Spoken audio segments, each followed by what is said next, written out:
من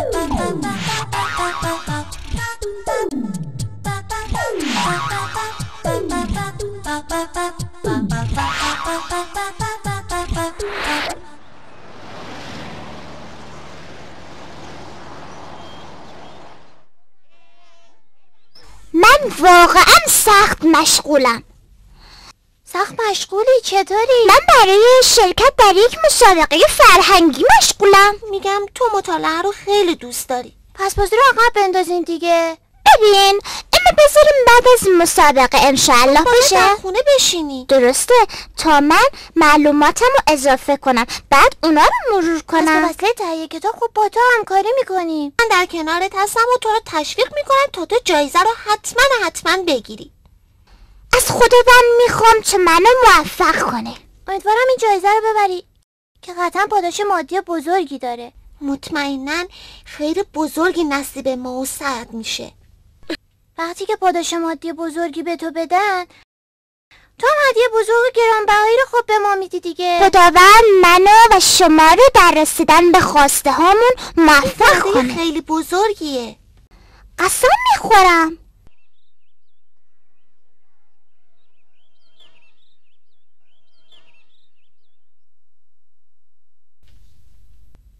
عبدالرحمن چرا زود نمیخوابی؟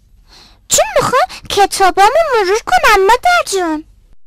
حتما در مسابقه شرکت کردی آره؟ بله مادر، و از تو میخوام که برام دعا کنی. انشالله که خدا تو رو موفق کنه. حتما پیروز میشی. احمد تو عبدالرحمن رو ندیدی؟ نه ولی کتابای آموزشی خوبی برات فرستادم ها. خب منم تعدادی نوار و مجلات علمی براش فرستادم. فکر میکنی قبول بشه؟ چرا که نه؟ عبدالرحمن تو درسش خیلی موفقه. اون خیلی بچه یه درس خونیه. شاید یه نفر غیر از اون جایزه رو ببره. چرا اون نبره؟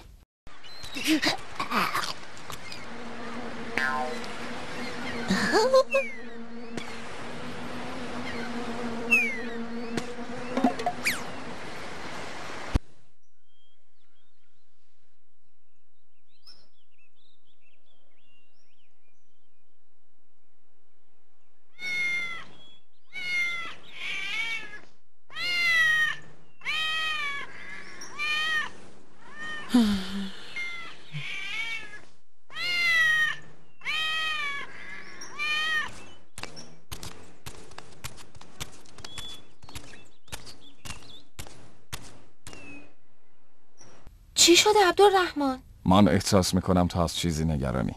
درسته پدر. چرا تو اینجوری نگرانی؟ من با یه مشکل بزرگ مواجه شدم. چیه پسرم؟ به من بگو.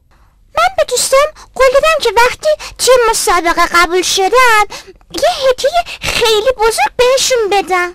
ولی چی پسرم؟ ولی الان مشخص شده که جایزه این مسابقه یه دایره المعارف علمی بزرگه و پاداش مادی اصلا خب مشکل نداره. این چیه؟ علم که از مال بهتره فرزندم. انتظار داشتم جایزه مادی و بزرگ باشه تو به وسیله اونو خرید کنم تا با اون یه هدیه گرانبها بخری و به دوستات تقدیم کنی. درسته مادر جون، ولی دقیقاً برعکس انتظار من شد. شد. جای اون یه هدیه ساده بگیری. نمیشه مادر من، چون من قسم خوردم نمیتونم که به قسمم وفا نکنم و خداوند پاک و منزه میفرماید مسلمان فرمان یافته به قسم خودش وفا کنه و اون رو به درستی انجام بده، ولی از روی حکمت خداوند و رحمتش در حق ما کفاره قسم رو برامون معین فرموده و اون وقتیه که بار انجام ندادن کاری قسم خورده باشیم و بعد برامون معلوم بشه که انجام دادنش بهتره. بنابراین کسی که بر ترک صله رحم و یا انجام ندادن کار خوبی مثل صدقه و غیره قسم بخوره باید به قسم خودش عمل نکنه و کفارش رو بده.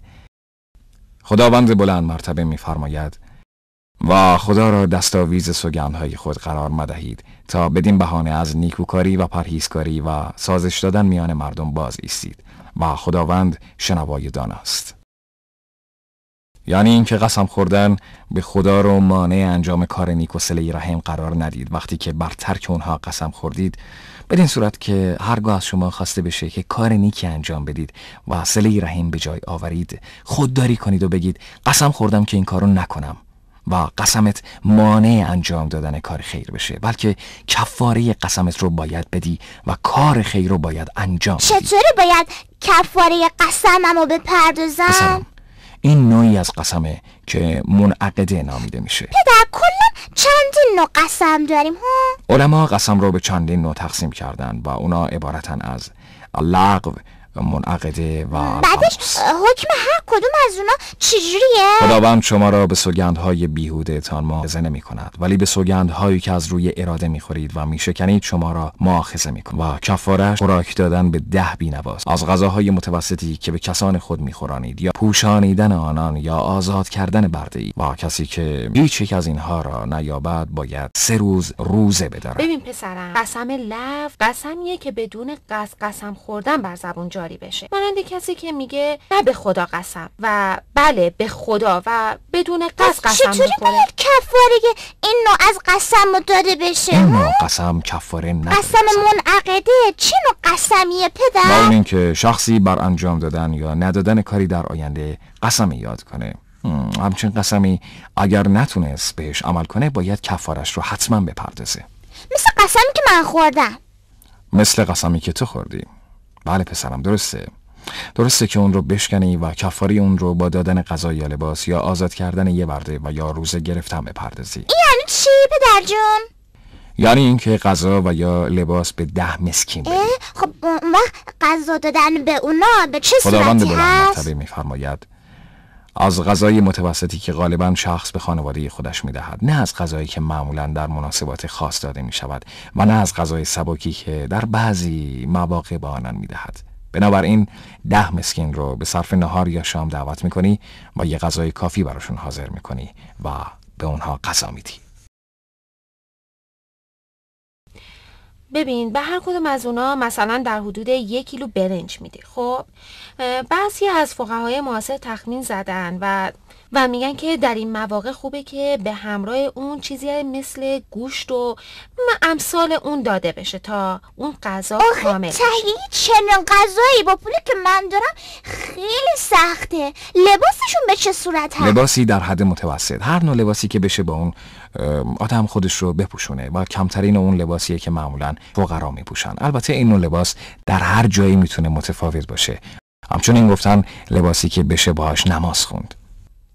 نه، تهیه این نوع لباسم فعلا اصلا برام ممکن نیست. یک بردم که نمیتونی آزاد کنی. پس باید 3 روز روزه بگیری پسرم، فهمیدی؟ این کار حتما میکنم، ولی باید این 3 روز پشت سر هم باشه؟ پشت سر هم بودن این 3 روز مورد اختلاف نظر فقهاست، اما شکی نیست که پشت سر هم بودن اونها بهتر از جدایی بین اونهاست، چون پشت سر هم بودن اونها یه نوع شتافتن به خوبی هاست و مبادرت به انجام دادن طاعت و پرهیز از اختلافاته. خب این به خاطر اینه که زیاد قسم به خداوند پاک و بلند مرتبه نخوری، چرا که این کار در واقع نوعی جسارت به ذات خداوند پاک و بلند مرتبه است و خداوند میگه و خداوند را دستاویز سوگندهای خود قرار میده. و بالاخره میخوام بدونم معنی قسم قموس اون قسمیه که شخص عمدن با گفتنش دروغ میگه، مثل اینکه بگه به خدا سوگند که من این کارو نکردم در حالی که اون کارو انجام داده، یا اینکه بگه سوگند به خدا که من این کارو کردم در حالی که اون رو انجام نداده. و قموس نامیده میشه برای اینکه قسم خورنده رو در آتش جهنم فرو میبره. پناه بر خدا، کفاره چنین قسمی چیه؟ در کفاره اون اختلاف نظره. بیشتر فقها بر اینن که این نوع قسم فریب و حیله و دروغه و منعقد نمیشه و کفاره‌ای هم نداره، چون گناهش بیشتر از اونه که کفارش داده بشه. زیرا کسی که قسم دروغ میخوره در واقع عظمت خداوند بزرگ و متعال رو دست کم گرفته و کفاره‌ای به جز توبه و پشیمونی نداره. بعضی از فقها بر اونن که چون این قسمی منعقد شده و کفاره داره. اگر به غیر از خداوند قسم بخورم کفاره بر من واجب میشه؟ بدون پسرم که در هیچ حالی قسم خوردن به غیر از خداوند جایز نیست. پیامبر صلوات الله علیه فرموده کسی که میخواد قسم بخوره به خداوند قسم بخوره یا اینکه ساکت بشه و چیزی نگه. پیامبر اکرم فرموده کسی که به غیر از خداوند قسم بخورد در واقع مشرک شده. و عبدالله ابن مسعود گفته اگر قسم دروغ به خداوند بخورم برام دوست داشتنی تر است از اینکه قسم راست به غیر خدا بخورم.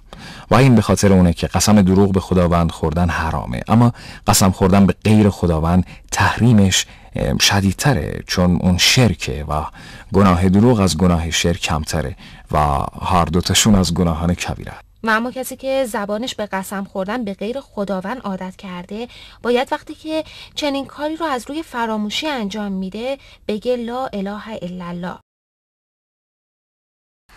اما من 3 روز پشت سر هم روزه میگیرم تا الحمدلله کفاره قسممو داده باشم. الحمدلله پسرم.